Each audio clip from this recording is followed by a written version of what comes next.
स्वागत है बच्चों आपका विक बूस्टर चैनल पे। आज हम सभी पढ़ने वाले हैं क्लास 10th के सिविक्स बुक का chapter 3 gender religion and caste, और इसे हम लोग एनसीईआरटी में लाइन बाय लाइन पढ़ेंगे। ठीक है, चलिए शुरू करते हैं। सबसे पहले बात करते हैं ओवरव्यू का। तो ओवरव्यू मीन्स चैप्टर का इंट्रोडक्शन है ये। इसमें लिखा है the existence of social diversity does not threaten democracy. इसमें लिखा है कि भाई अगर कहीं पे सोशल डाइवर्सिटी है, ठीक है, रिलीजन को लेकर के चाहे कास्ट को लेकर के, और वही पढ़ना है इस चैप्टर में, या जेंडर को लेकर के, तो वो हमारे डेमोक्रेसी के लिए खतरा नहीं है कोई। Political expression of social difference is possible and some time quite desirable in a democratic system. कभी कभी तो ये हमारे लिए फ़ायदेमंद हो जाता है। तो इसमें ना हम लोग 3 चीज़ों के बारे में डिस्कस करेंगे, जेंडर, रिलीजन एंड कास्ट। ठीक है, चलिए हम लोग चैप्टर को बिगिन करते हैं, शुरू करते हैं इस चैप्टर को। सबसे पहले यहाँ पे लिखा है जेंडर एंड पॉलिटिक्स। ठीक है, जेंडर एंड पॉलिटिक्स ये लिखा हुआ है। चलिए समझिए, यहाँ पे लिखा है कि late us begin with gender division. सबसे पहले हम लोग बात करते हैं जेंडर डिवीज़न का। जेंडर डिवीज़न आप समझ रहे हैं, यहाँ पे मेल फीमेल करके ये बांटा गया है ग्रुप में लोगों को। लिखा है let us begin with gender division. अगर बात जेंडर डिवीज़न का करें तो this is a form of hierarchical social division seen everywhere. ये हर जगह दिखता है but is rarely recognise in the study of politics. The gender division tends to be understood as natural and unchangeable. अब देखिए, जो जेंडर बना है, मेल फीमेल बने हैं, उसे तो नेचर ने बनाया है, ठीक है, वो नेचर का क्रिएशन है और उसे हम चेंज नहीं कर सकते, वो नेचुरल है।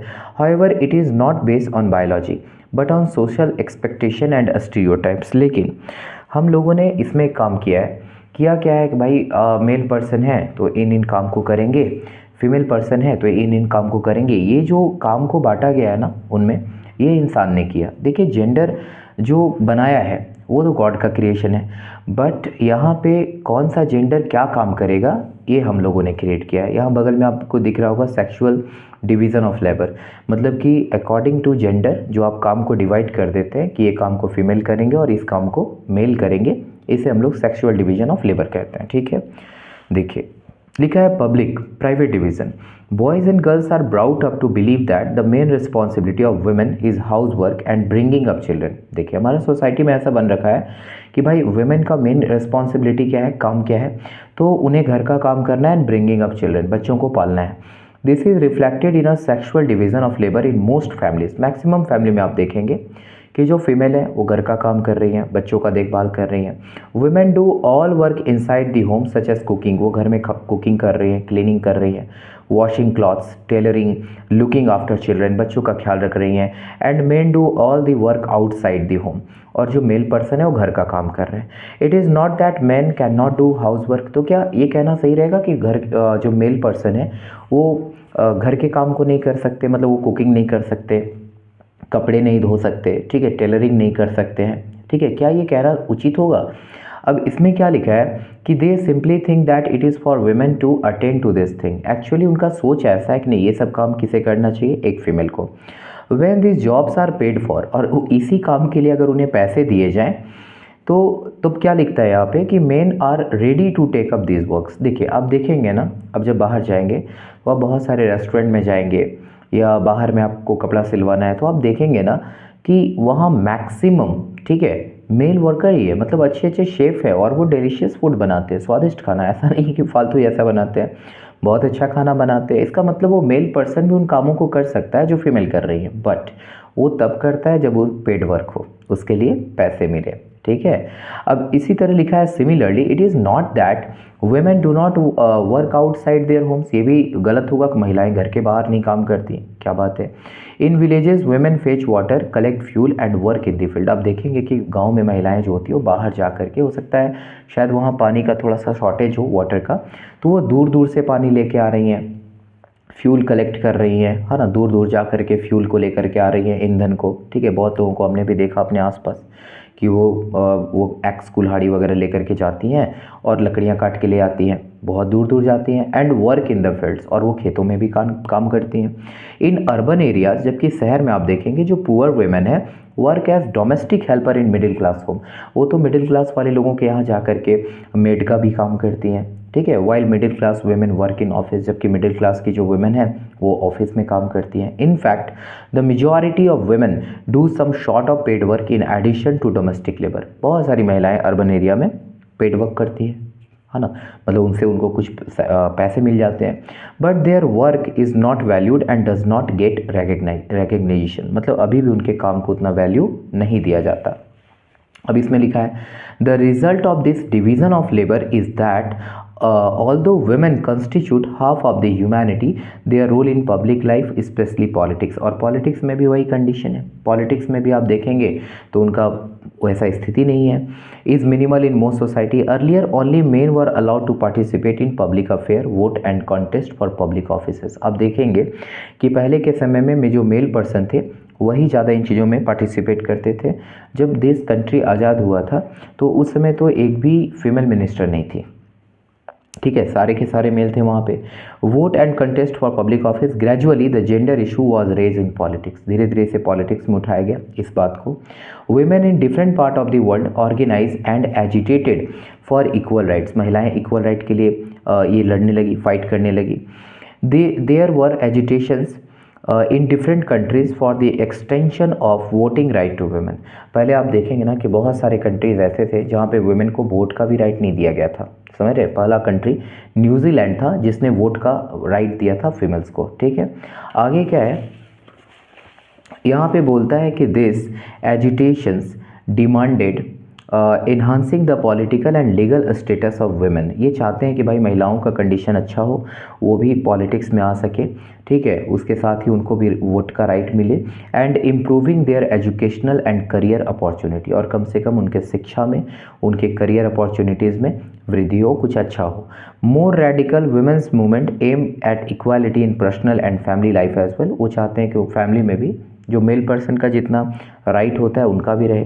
This movements are called feminist movement, उसे हम लोग फेमिनिस्ट मूवमेंट कहते हैं। देखिए, अगर कोई ऐसा मूवमेंट है जहाँ पे ये कहा जा रहा है कि जो फीमेल हैं उन्हें भी मेल के इतना अधिकार दिया जाए, जो फ्रीडम या जो अपॉर्चुनिटी उनको प्रोवाइड किया गया है मेल पर्सन को, अगर वो फीमेल पर्सन को भी मिले, इसके लिए जो मूवमेंट किए जाते हैं उसे हम लोग फेमिनिस्ट मूवमेंट कहते हैं, ठीक है।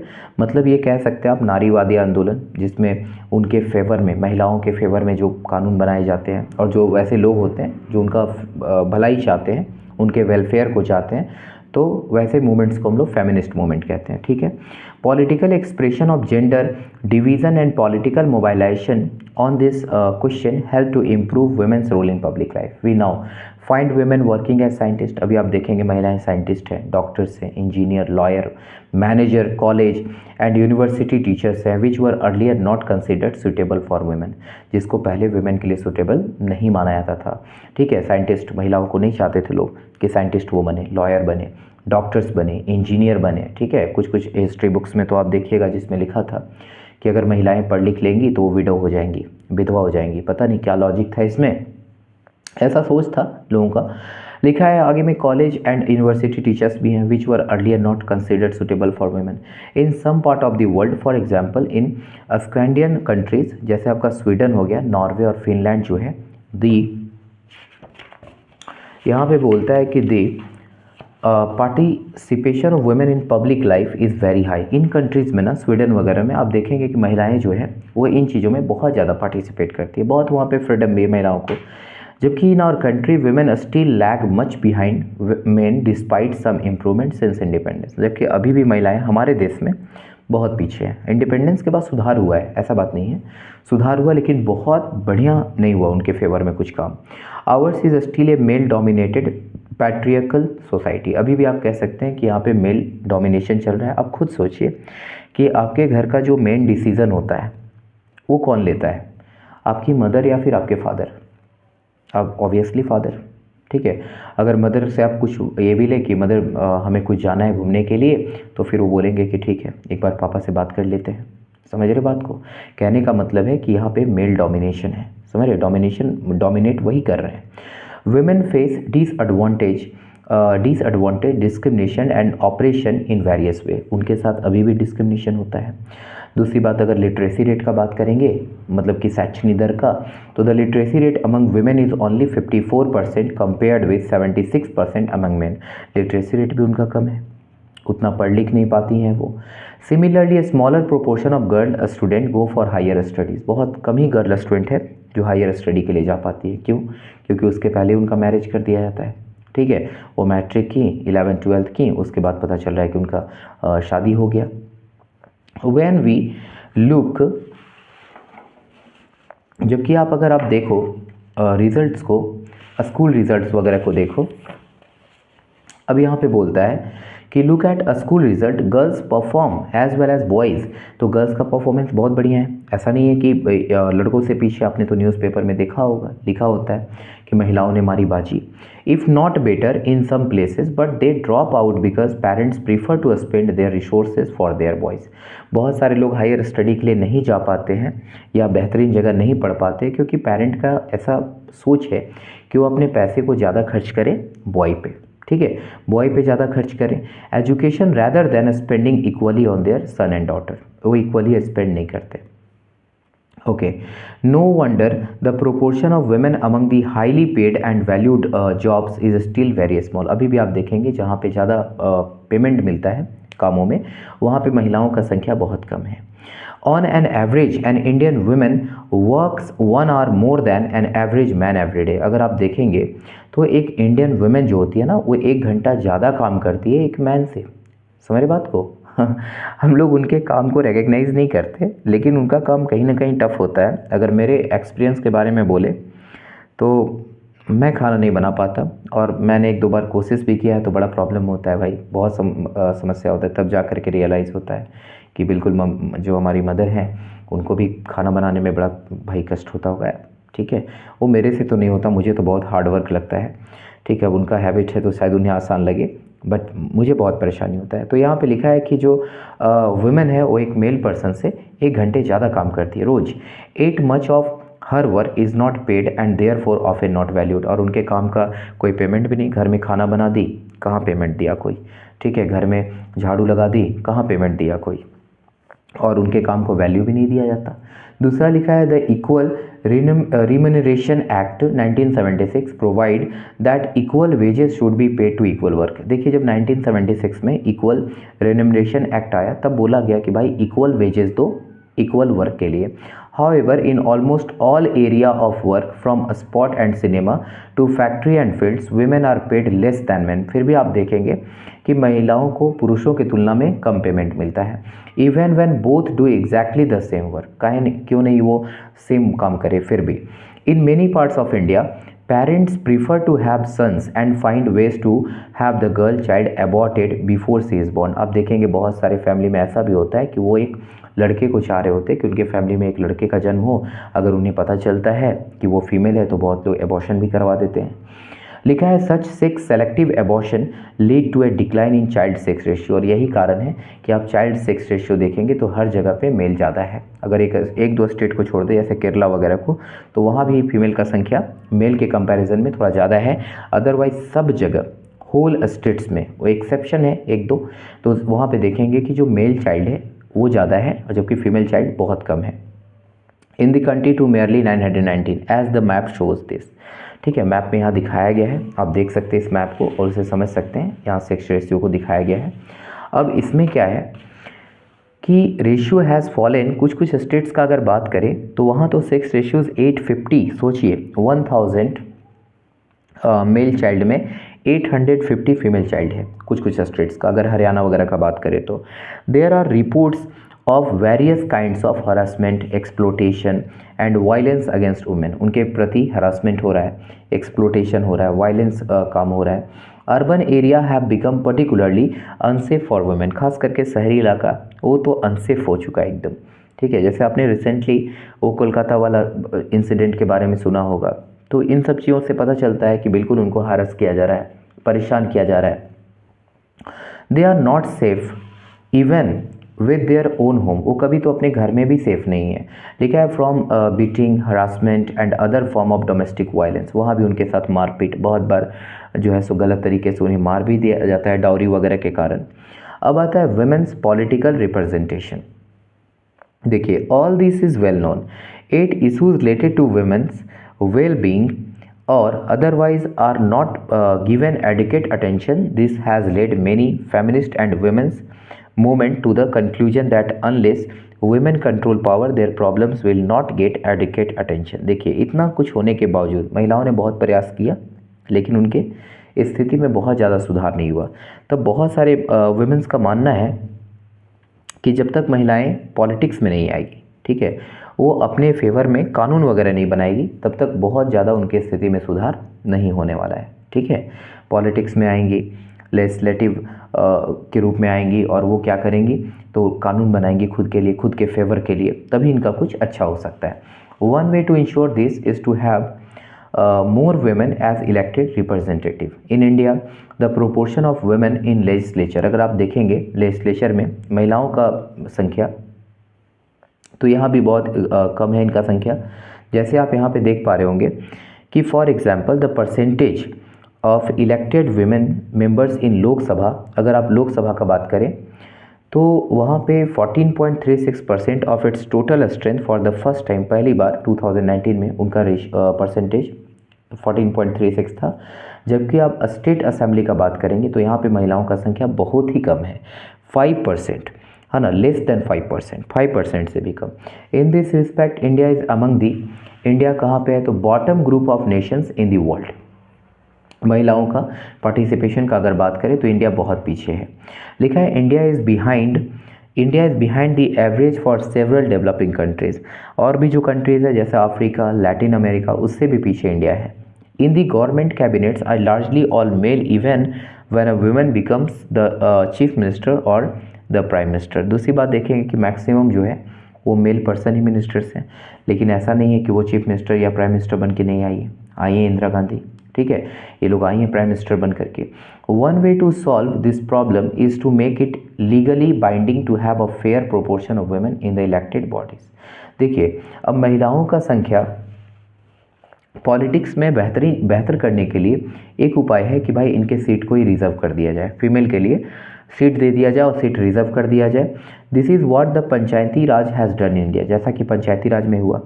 1/3 of seats in local government bodies in panchayat and municipality, municipality आप जान रहे हैं शहरों में होते हैं, शहरों में पंचायत नहीं होती, म्यूनसिपाल्टी होती है, are now reserve for women, वो महिलाओं के लिए रिजर्व है, 1/3 हिस्सा महिलाओं के लिए रिजर्व है। Now there are more than 10 lakh elected women representative in rural and urban local body, अभी 10 लाख, है ना, उससे भी ज़्यादा महिलाएं जो हैं वो रूरल एरिया में, पंचायती राज में और म्यूनसिपाल्टी में काम कर रही हैं। ठीक है, अब आगे बात करते हैं। आगे में लिखा है women's organisation and activist have been demanding a similar reservation of at least 1/3 of seat in the Lok Sabha and state assembly for women. महिलाओं का लोकसभा में भी 1/3 का डिमांड है कि 1/3 जो परसेंटेज है सीट का वो हमारे लिए रिजर्व किया जाए, और स्टेट असेंबली में भी। A bill with this proposal has been pending में, लेकिन अब वो पास हो चुका है। ठीक है, इसी बार ये रिसेंटली ही हुआ है parliament for more than a decade, but there is no, लिखा है consensus over this among all the political party. अब आगे में क्या लिखा है कि gender division is an example that some form of social division needs to be express in politics, ये पॉलिटिक्स में देखने को मिलता है। This also so that disadvantage group do benefit when social division become a political issue. Do you think that women could have made their the gains we noted above if their unequal treatment was not raised in the political domain? क्या आपको लगता है कि अगर उनके मामले को politics में नहीं उठाया गया, ठीक है, नहीं उठाया गया, तो फिर उनके ज़िंदगी में सुधार हो सकता है? नहीं, उनके ऊपर उनके फेवर में कुछ कानून बनाना ही पड़ेगा, तभी जा करके उनकी ज़िंदगी में सुधार हो पाएगा, कुछ बेहतरीन हो पाएगा। ओके, अब बात करते हैं रिलीजन का, कम्युनलिज्म का एंड पॉलिटिक्स। रिलीजन से तो आप फैमिलियर हैं, आप जान रहे रिलीजन हमारे कंट्री में या बहुत हर कंट्री में रिलीजन आपको मिल ही जाएगा अलग अलग।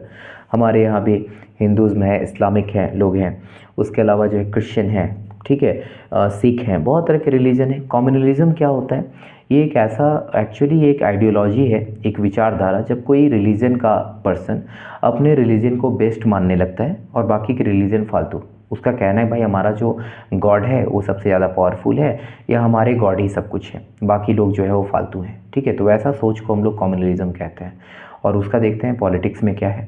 तो let us now turn to a very different kind of social division. एक अलग प्रकार का सोशल डिवीजन के ऊपर बात करने वाले हैं। अभी जस्ट हमने जेंडर के ऊपर बात किया, अब हम बात कर रहे हैं based on religious differences this division is not as universal as gender but religious diversity is fairly wide spread in the world today. देखिए क्या बोलता है, this division based on religious differences this division is not universal as gender. Gender के ऐसा नहीं, आपने देखा था जेंडर गॉड बनाए हैं? बताओ, रिलीजन भी गॉड बनाए हैं? नहीं, बिल्कुल नहीं। ये इंसानों का क्रिएशन है, इंसानों ने खुद इसे बनाया है। अब इसमें क्या लिखा है कि but religious diversity is fairly wide spread in the world today, many countries including India have in their population followers of different religion. आप इंडिया को ही देखिए, अनेक रिलीजन के लोग मिल जाएंगे आपको। As we notice in the case of northern Ireland, आप आयरलैंड के बारे में पढ़े होंगे, नदर्न आयरलैंड, और इस बार तो ये डिलीटेड था ये चैप्टर, लेकिन मैं बता दूं कि वहाँ पे कैथोलिक और प्रोटेस्टेंट हैं जो कि उस रिलीजन के, बट आपस में फाइट कर लेते हैं, लड़ जाते हैं। Even when most of the people belong to the same religion there can be serious difference about the way people practice that religion. बहुत जगह तो ऐसे हैं जहाँ पे वो सेम रिलीजन के हैं, फिर भी उनमें कुछ ना कुछ डिफरेंस है। Unlike gender division the religious differences are often express in the field of politics. इसे आप पॉलिटिक्स में देख सकते हैं, जैसे आप यहाँ पे देख पा रहे हैं कि Gandhi ji used to say that religion can never be separated from politics. Gandhi ji कहते थे कि रिलीजन को कभी भी पॉलिटिक्स से अलग नहीं किया जा सकता। तो एक्चुअली समझिएगा, यहाँ पे रिलीजन का मतलब कुछ अलग मत समझिएगा। यहाँ पे रिलीजन कहने का मतलब था उनका कि जो रिलीजन हमें मोरल वैल्यूज़ को सिखलाता है, जो अच्छी चीज़ों को सिखलाता है, जो उसके एथिक्स है, सिद्धांत है। भाई किसका रिलीजन बोलता है कि जाओ अगले को मार दो?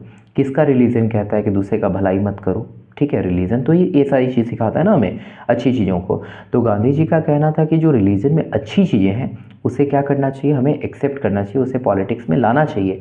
जैसे उसमें होता है कि भाई लोगों का भलाई करना चाहिए, तो बिल्कुल करना चाहिए, पॉलिटिक्स में उस चीज़ को लेकर आना चाहिए।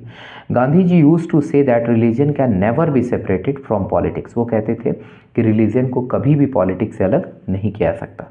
What he meant by religion was not any particular religion like Hinduism or Islam but moral value that inform all religions। अब यहाँ पे हिंदुज़म और इस्लाम को मत समझिए, समझिए कि भाई वो उनका कहना था कि जो उसमें एथिक्स हैं, जो सिद्धांत है, जो चीज़ें हैं, उसे लाना चाहिए।